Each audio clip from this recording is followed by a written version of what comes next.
Hello বন্ধুরা, আজকে ধোকা কিভাবে রান্না আমি করি আপনাদের সাথে আজকে শেয়ার করছি। যে তেলটা গরম করেছি তার আগে দেখিয়ে নিই। আমি এই দেখুন ধোকাগুলো ঘরেই তৈরি করে ভেজে রেখেছি।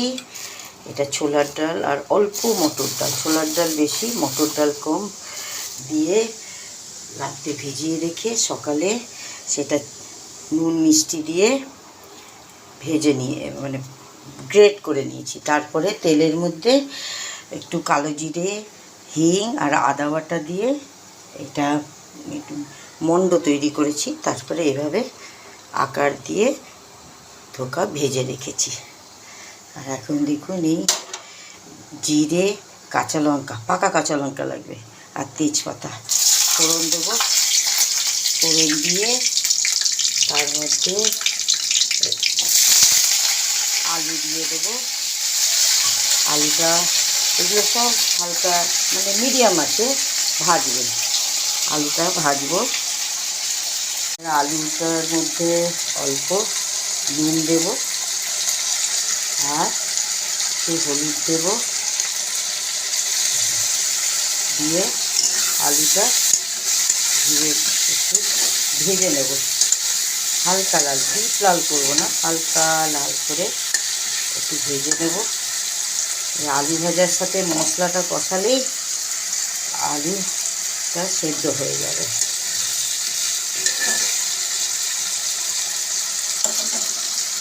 হালকা একটু ভেজে নেব। ভাজা হয়ে গেলে একটুখানি ঢেকে দিই, সিম করে দিই। আলুটা ততক্ষণে ভাজা হয়ে যাবে। ততক্ষণে আমি একটা মশলা তৈরি করি। একটু হলুদ নেব,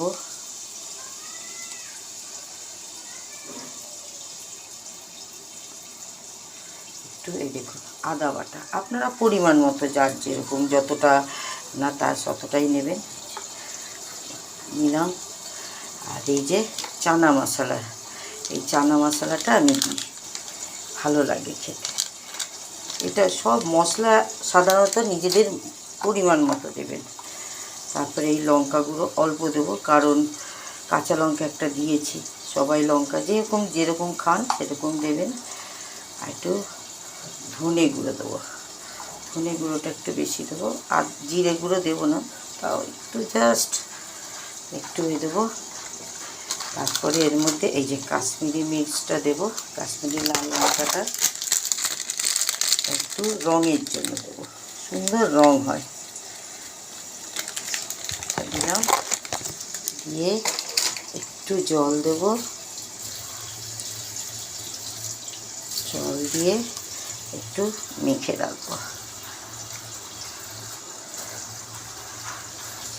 জল দিয়ে একটু গুলে নিলাম।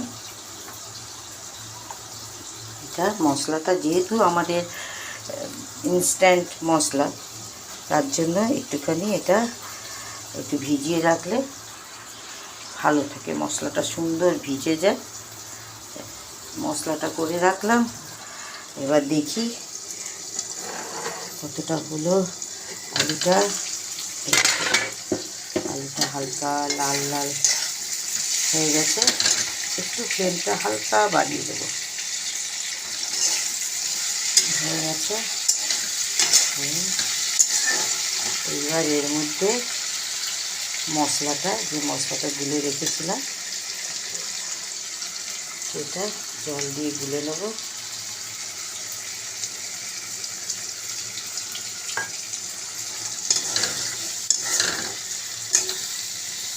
আমরা যেহেতু সব গুঁড়ো ব্যবহার করেছি, বাটিনি, ওই জন্য মশলা বেশি কষাতে হয়। কারণ গুঁড়ো মশলা দিলে রং তেতো হয়ে যায়, বেশি যদি আমরা করি তাহলে সেটা তেতো হয়ে যাবে, সেই ফ্লেভারটা আর থাকে না। ওই জন্য বেশি করবো না, অল্প একটু ভালো করে দেখবেন তেল ছেড়ে আসবে আস্তে আস্তে সাইড দিয়ে।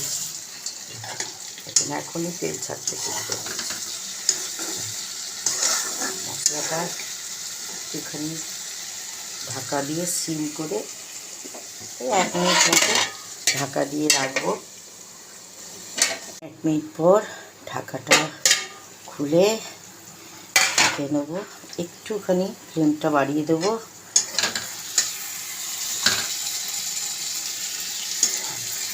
আবার নাড়াচাড়া করে নেব। দেখবেন একটা হালকা সেন্ট, খুব ভাজা ভাজা গন্ধ যেন না বেরোয়। খুব ভাজা ভাজা হলে তার হালকা একটা গন্ধ বেরোবে। তাতে মাছ এই দেখুন ছেড়ে ছেড়ে যাচ্ছে, তার মানে আপনার মশলাটা কষানো হয়ে গেছে। আর সাইড দিয়ে এই দেখুন, সাইড দিয়ে তেল ছাড়ছে। এই দেখুন, এই দেখুন, সাইড দিয়ে তেল ছাড়ছে। এইবার এর মধ্যে টমেটো গ্রেট করে রাখা, এই দেখুন টমেটোটা গ্রেট করে রেখেছি, সেটা এখানে টমেটো গ্রেট করে একটু বেশি লাগে। টমেটো গ্রেট করে দেবেন, টমেটো পিউরি দেবেন না, তাহলে টক টক হয়ে যাবে। টমেটোটা দিয়ে একটু ভালো করে নাড়াচাড়া করব।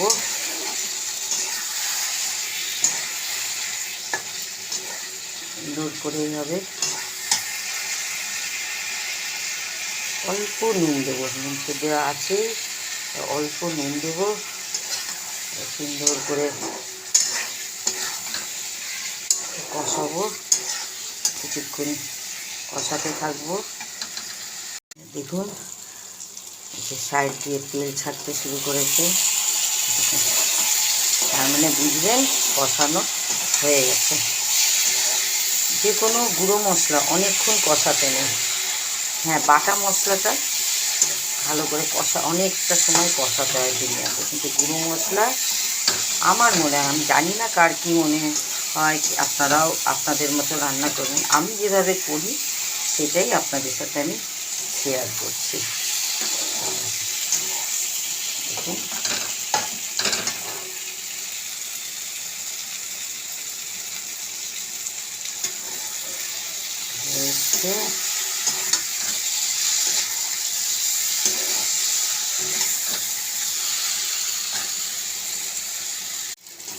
সুন্দর একদম মশলা থেকে একটা সুন্দর হালকা গন্ধ বেরোচ্ছে। এবার এর মধ্যে পরিমাণ মতো জল দিয়ে দেবো। জলটা একটু বেশি এই জন্য লাগে, কারণ ধোকা জলটা টেনে নেয়। ডালের জিনিস তো, ডালের জিনিস সবসময় জল টেনে নেয়। এই জল দিয়ে দিলাম।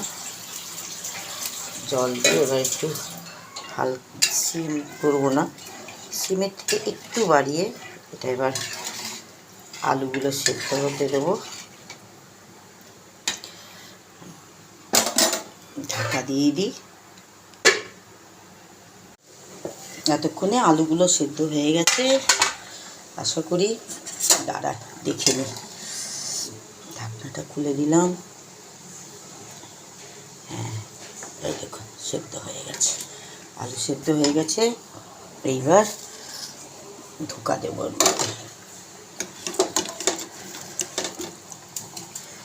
ধোকাতে খুব তাড়াতাড়ি ঝোল টেনে নেয়।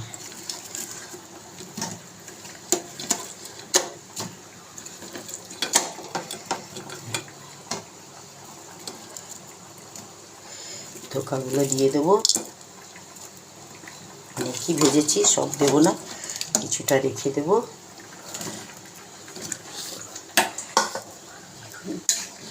এই দেখুন তেজপাতাটা পড়ে যাক, ওটা আর লাগবে না। তেজপাতা এমনিও আমি রান্নার পর তেজপাতাটা ফেলেই দিই, ওটা সেন্ট যা আসে ওদের হয়ে গেছে। ধোকা হয়ে গেল। এবার এর মধ্যে এবার ফুল ইয়েতে চালিয়ে দেবো। এর মধ্যে শাহি গরম মশলা গুঁড়ো,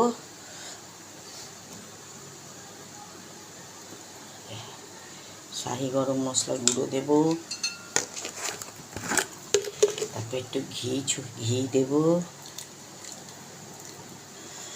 আর একটু মিষ্টি দেবো। দাঁড়ান মিষ্টিটা নিয়ে আসি। এই যে অন্য রান্নাও চড়ছে, তার জন্য এই কড়াইটাই দেওয়া। এই যে একটু মিষ্টি দিয়ে দিলাম, ব্যাস রেডি। আর বন্ধ করে অফ করে রেখে দেব।